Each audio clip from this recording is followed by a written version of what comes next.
Shalom, selamat sore. Kita kembali lagi di program podcast Pemuda GKST Immanuel Palu kelompok 10. Nah, di edisi kali ini kita menghadirkan tamu spesial lah gitu menurut saya. Karena beliau baru terpilih nih jadi ketua Pemuda GKST Klasis Palu. Betul ya? Ya. Saya perkenalkan dulu, namanya Alfian Honda gitu ya. Sebelum kita lebih jauh nanti bicara soal bagaimana pemuda gereja dan dengan digitalisasi yang ada sekarang ini, saya mau tanya dulu soal kemarin itu baru terpilih ya? Iya. Jadi ketua bulan Musker Pemuda Klasis. Oh, Musker namanya. Karena kalau Musker itu dilaksanakan 5 tahun sekali untuk pemilihan pengurus, berlaku untuk satu periode 5 tahun. Oh, 5 tahun. Bulan apa kemarin itu? Maret. 11 Februari. 11 Februari. Dibikin di Palu ya? Ya, di Jemaat Evata, Pemuda Evata. Oh, Pemuda Evata panitianya gitu. Ya.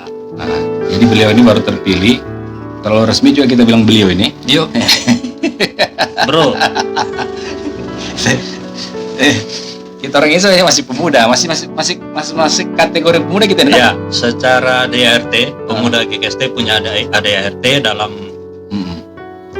anggaran dasar bab 5 kalau tidak salah mengenai keanggotaan itu.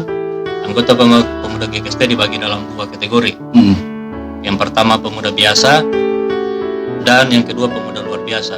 Pemuda biasa kategorinya 17 sampai 35 tahun dan pemuda luar biasa di luar umur tersebut, di bawah 17 tahun dan di atas 35 tahun dengan ketentuan punya loyalitas dan ya selalu aktif terlibat terhadap pemuda. Jadi bisa tetap jadi pemuda, masih pemuda. Ya, nanti kita ini masih pemuda walaupun sudah macam Bung Roni masih tetap karena ini podcastnya pemuda toh. Iya. Jadi makanya saya bilang sudahlah, karena adik-adik ini masih malu-malu jadi host, ya sudah, kita karena masih pemuda juga seperti yang sampaikan tadi bahwa kita masih masuk dalam sebenarnya masih pemuda begitu. Pemuda dikategorikan pemuda luar biasa. Pemuda luar biasa. Yes, masih muda berarti. Oke, kali ini kita akan bahas soal tantangan pemuda di era digital. Nah, saya lebih mengerucut lagi soal pemuda gereja di era digital. Nah, bagaimana menurut Pian gitu kan? Pemuda ini kan sebagai tulang punggung gereja dan dari dulu sering digaungkan seperti itu. Kamu pemuda itu tulang punggung gereja. Jadi ke depan, masa depan gereja ini ada di tangan kalian. Nah, gereja dituntut bisa menyikapi perkembangan zaman yang ada. Nah, kalau menurut pandangan Pian sebagai ketua pemuda klasis, apa yang harus kita lakukan ke depan ini? Kalau kita sebagai pemuda gereja, khususnya kita menghadapi digitalisasi ini. Ya, memang mau tidak mau, suka tidak suka, pemuda secara umum ataupun pemuda gereja secara khususnya harus yang namanya digital teknologi atau perkembangan teknologi secara umum. Mau tidak mau harus tahu, harus terlibat, harus paham, dan dengan itu kiranya boleh dipakai dalam kegiatan-kegiatan pelayanan dalam gereja maupun dalam komunitas pemuda gereja. Ya, apalagi sekarang ini kan digitalisasi itu semua sudah ada di genggaman. Artinya semua itu bisa kita lakukan atau kita lihat, kita baca informasi-informasi apapun itu, termasuk informasi pelayanan itu melalui digitalisasi media sosial, platform media sosial. Semua ada di situ. Ada media sosial, ada media chat. Nah, pemuda saat ini harusnya lebih mengarah ke situ kan? Bukan berarti meninggalkan yang jadul-jadul, tidak, tapi kita merespon sesuatu yang baru ini agar kita bisa, orang bilang, bertransformasi, masuk di dalamnya.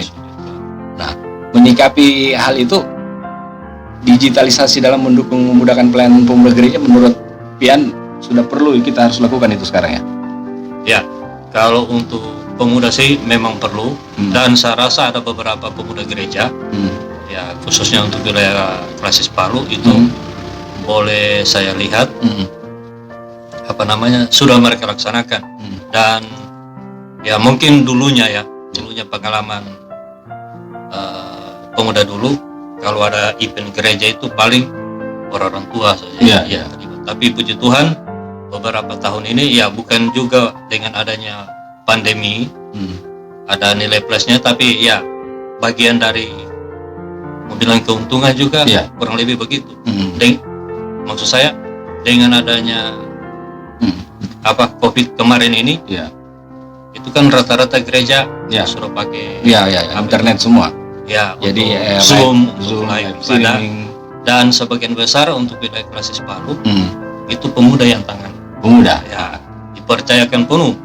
Pemuda dari mulai video, suara, editing sampai untuk uploadnya di media-media sosial itu memang rata-rata gereja dipercayakan sama pemuda. Ya, karena memang pemuda ini di eranya mereka ini ya. Kita ini yang sudah sedikit-sedikit luar biasa usianya. Itu agak mulai lalat-lalat, tapi ya kita harus belajar juga. Kita menempatkan pemuda yang punya potensi itu yang memang di zaman mereka untuk bertanggung jawab. Karena kata Alkitab kan ada bilang seperti ini, jangan karena kau muda kemudian orang bilang jangan menganggap orang memandang rendah apa itu. Jangan menganggap karena engkau muda janganlah engkau dianggap rendah begitu. Nah, itu harus kita pegang itu ayat Alkitab. Betul. Baik. Saya ke pertanyaan selanjutnya ini. Saya khusus ke GKST ini karena kita sekarang lagi podcast sama ketua pemuda Klasis GKST wilayah Palu. Apa istilahnya? Klasis Palu ya? Klasis Palu. Yang ada di Klasis Palu itu kira-kira berapa wilayah itu? Saya belum terlalu jelas juga ini. Kalau untuk 2022 tahun pelayanan 2022 mulai tahun ini saya undur dulu ke belakang sampai dengan tahun 2021 kemarin wilayah Klasis Palu itu mencakup kalau tidak salah ingat 3 kabupaten 1 kota. 3 kabupaten 1 kota. Kabupaten Poso karena ada gereja di Dongi-Dongi. Oh, sekarang gereja baru. Manggalapi termasuk Dongi-Dongi ada kelompok kebaktian di atas. Itu masuk wilayah Kabupaten Poso. Kemudian Kabupaten Sigi dan Kabupaten Donggala dan wilayah Kota Palu. Nah, kemarin 2021 bulan November kalau tidak salah dalam sidang sinode sudah diputuskan di BTLM pemekaran untuk wilayah Klasis Palu. Jadi ada klasis yang baru, wilayah Klasis Sigi. Nah, untuk mulai tahun pelayanan 2022 Klasis Palu itu tinggal wilayah pelayanannya 1 kabupaten 1 kota. Kota Palu, kabupatennya Kabupaten Donggala. Iya. Itu ada berapa, kalau datanya Pian masih tahukah berapa datanya sekarang kira-kira? Kalau jumlah jemaat itu 17 jemaat. 17 kalau tidak salah 7 dalam Kota Palu, 10 di Kabupaten Donggala, masuk wilayah Kabupaten Donggala. Lebih banyak di daerah ya? Di daerah Donggala, Kabupaten Ibu Kota Donggala, Banawa sekitarnya ada 3 jemaat. Kemudian daerah Pantai Barat ada 7. Banyak di Pantai Barat ya? Banyak Pantai Barat. Kalau dong kita di Palu ini? Palu ya cuma 7. Tapi secara jumlah kuantitas mungkin banyak. Kuantitas jemaat ya banyak pemudanya begitu ya. Banyak pemudanya juga ya, boleh dibilang satu Pantai Barat itu tidak bisa imbangi satu kelompok, satu jemaat Immanuel punya pemuda. Oh begitu. Apalagi jemaat kakak. Artinya semakin melebar lah ya kan, karena masuk di wilayah-wilayah Donggala itu, kalau di wilayah Pantai Barat tadi itu ada 7. Lumayan lah itu. Mudah-mudahan ke depan sampai jadi Pantai Barat itu kita istilahkan di sana wilayah Sin Sibaldam karena meliputi 4 kecamatan: Sindue, Sirenja, Balesang, dan Pelas. Dengan Pelas itu baru kalau tidak salah 4 tahun ini berdiri gereja GKST baru di Desa Panigi. Baru 4 tahun ini jemaat Ebenezer Panigi. Wah, puji Tuhan kita punya jemaat baru lagi nih. semakin luas. Oke. Nah itu tadi untuk jumlah jemaat dan wilayah-wilayah sebaran GKST, khususnya di wilayah klasis Palu. Nah, saya ke ini, di periode kepemimpinan Pian, kira-kira program apa yang sudah diagendakan untuk dilaksanakan, yang mendesak begitu, yang prioritas? Nah, dalam waktu dekat mungkin apa yang? Kalau yang prioritas memang beberapa bulan ini kita sudah mulai jalan, tapi lebih kepada program yang bersifat administrasi. Seperti sampai tahun 2021 itu kita tidak tahu jumlah anggota pemuda tiap jemaat, tidak ada. Betul itu. Dari yang dalam kota saja, jemaat dalam kota tidak tahu pasti kayak Immanuel berapa betul realnya jumlah pemuda Immanuel, Evata berapa, Anugerah berapa. Begitu juga teman-teman jemaat di luar kota Palu. Nah ini ada sudah sekitar 2 bulan kita melakukan penataan secara item juga, secara digitalisasi. Iya. Pakai form apa itu, Google Form. Iya. Jadi tidak lagi masing-masing ketua pemuda jemaat kirim data lewat kertas, tapi isi sendiri. Sudah ada formnya. Ya, lewat grup pemuda, grup WA pengurus klasis dan pengurus pemuda jemaat. Itu pendataan, kemudian sosialisasi ADRT pemuda GKST. Nah, saya juga belum tahu itu. Sejak saya pemuda agak kabur-kabur itu. Jadi kalau di zamannya kepemimpinan Pian nanti akan lebih banyak sosialisasi ADRT, kan kita bisa tahu apa-apa saja yang ibaratnya kan ADRT itu undang-undangnya organisasi. Ya, gitu. Betul. Undang-undangnya kita tidak tahu, ya kita agak kesulitan mau berbuat apa nanti. Ya, boleh dibilang juga untuk kategorial yang ada di GKST pemuda saja, yang persekutuan pemuda yang punya ADRT kalau tidak salah. Saya kurang tahu persekutuan Bapak dan persekutuan yang lain, tapi yang baru saya tahu baru persekutuan pemuda GKST yang punya ADART, sehingga punya logo dan punya yang lain-lain aturan-aturan. Oh gitu. Hebat. Dan disahkan tahun 2015 kalau tidak salah pada saat Musker Pemuda Musker Sinode di Lijo, Mamosalato 2015 kalau tidak salah. Nah itu ada kebanggaan sendiri, ternyata kita punya organisasi pemuda gereja yang punya DRT itu GKST loh. Mantap ya, kalau kita tidak bangga dengan ini kan terlaluan begitu. Nah makanya beberapa bulan ini kurang lebih banyak kepada itu program yang berhubungan dengan administrasi yang kita jalan di luar kegiatan-kegiatan yang secara fisik, kayak HUT Pemuda nanti, Natal dan lain-lain. Kemudian kita juga di Klasis Palu ada program kemitraan pemuda. Bagaimana itu modelnya? Kalau di Klasis Palu ada kemitraan jemaat kota dengan bermitra dengan jemaat di luar kota Palu. Di pemuda juga ada. Tapi untuk tahun ini, 5 tahun ke depan masih gabung dengan Klasis Sigi. Karena program ini bukan nanti tahun ini, tapi sudah dari 2-3 tahun lalu sudah jalan. Jadi kayak pemuda anugerah, mitra pelayanan pemudanya dengan pemuda Lindu. Lindu.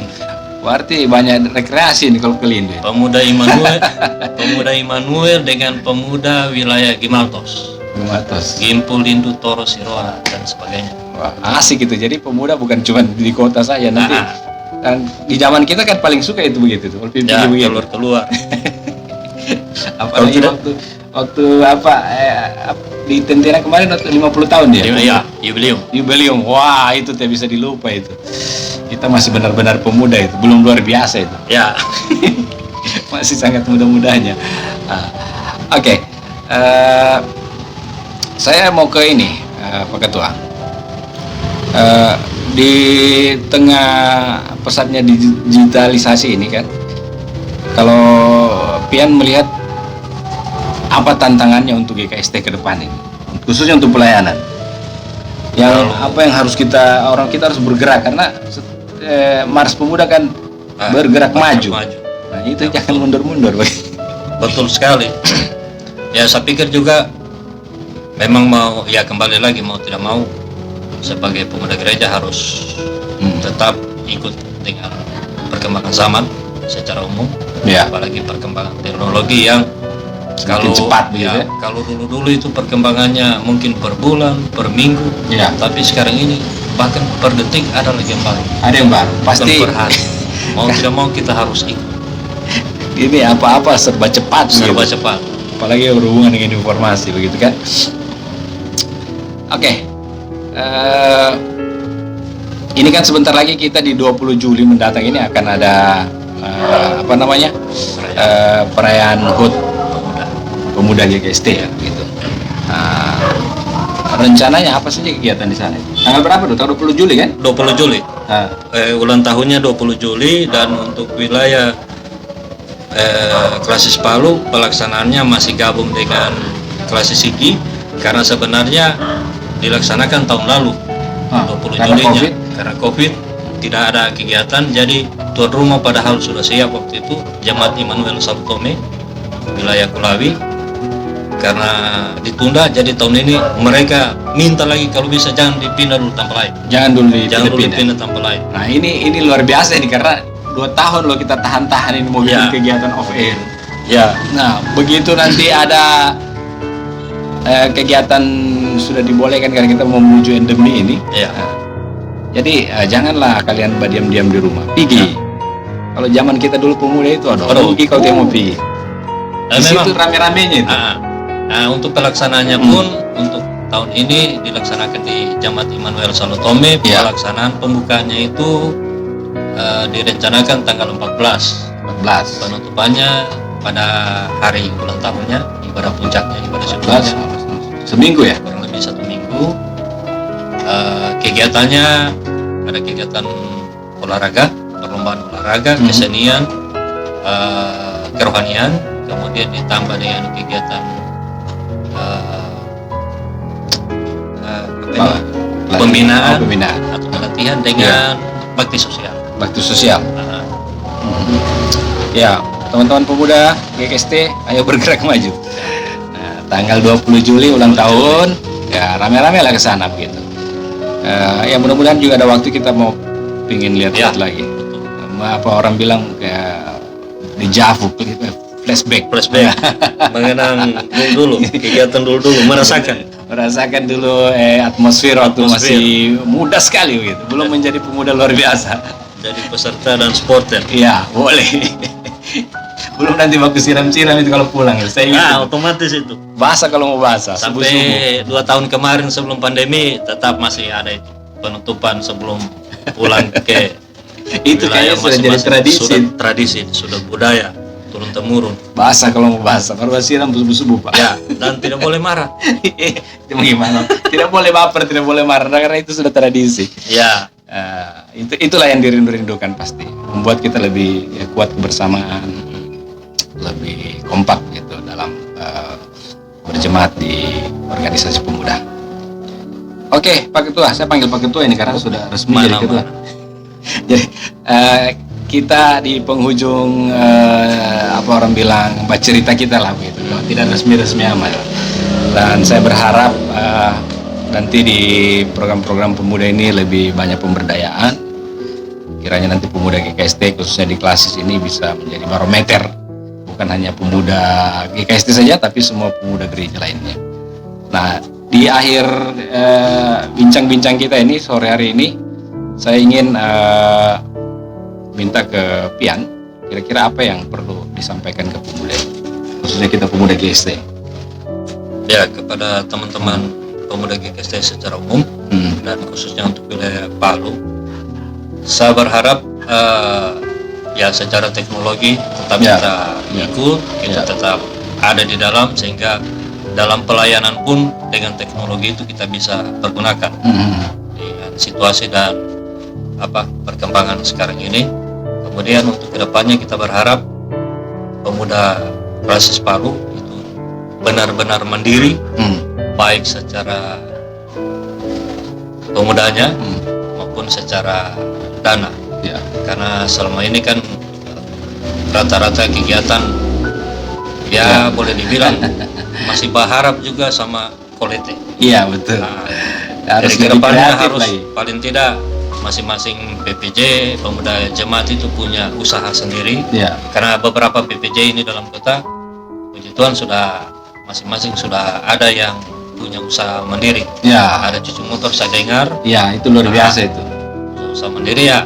Mudah-mudahan ke depan semakin banyak. Jadi dalam situasi apapun, mau kayak kemarin itu pandemi, ibadah agak berkurang, tapi dana kas dan lain-lain itu ya tetap bisa ada, terisi. bisa terisi Dengan kegiatan-kegiatan ya, kreatif mandiri ya. Kedepannya pemuda GKST mandiri lah dalam segala hal. Ya saya setuju itu karena kalau bisa jangan terlalu banyak proposal lah kita ini. Ya betul. Karena biar bagaimana proposal itu akan ada embel-embelnya nanti. Apalagi yang ada hubungannya politik. Ya. Kalau tidak dipilih, nah itu bahaya. Saya kira teman-teman pemuda itu tadi penyampaian dari Ketua Pemuda Klasis Palu, GKST Klasis Palu itu perlu kita laksanakan atau kita realisasikan bahwa pemuda itu harus mandiri, berdaya saing. Nah, karena kalau tidak kreatif dan tidak mandiri, kalau berharap Kolete kasihan sekali. Ya. Jadi kita membantu dengan kreativitas kita. Saya kira banyak cara. Ya, banyak cara. Kita punya banyak orang-orang hebat di gereja, di GKST yang sudah punya pengalaman bisnis, itu bisa kita belajar dari mereka. Ya. Baik, saya terima kasih nih Ketua sudah mau hadir di podcast kita hari ini. Ke depan saya dengar Pemuda Klasis akan buat podcast juga, kami akan sangat berterima kasih kalau misalnya bisa kita sama-sama kolaborasi. Mohon kerjasamanya. Pasti siap. Biar bagaimana ini masih ada DNA GKST. Baik, saya akhiri ya. Terima kasih atas kebersamaan Anda. Saya Roni Sandi pamit bersama Pian Honda, Ketua Pemuda Klasis GKST Palu. Oke. Terima kasih. Shalom. Sampai bertemu lagi.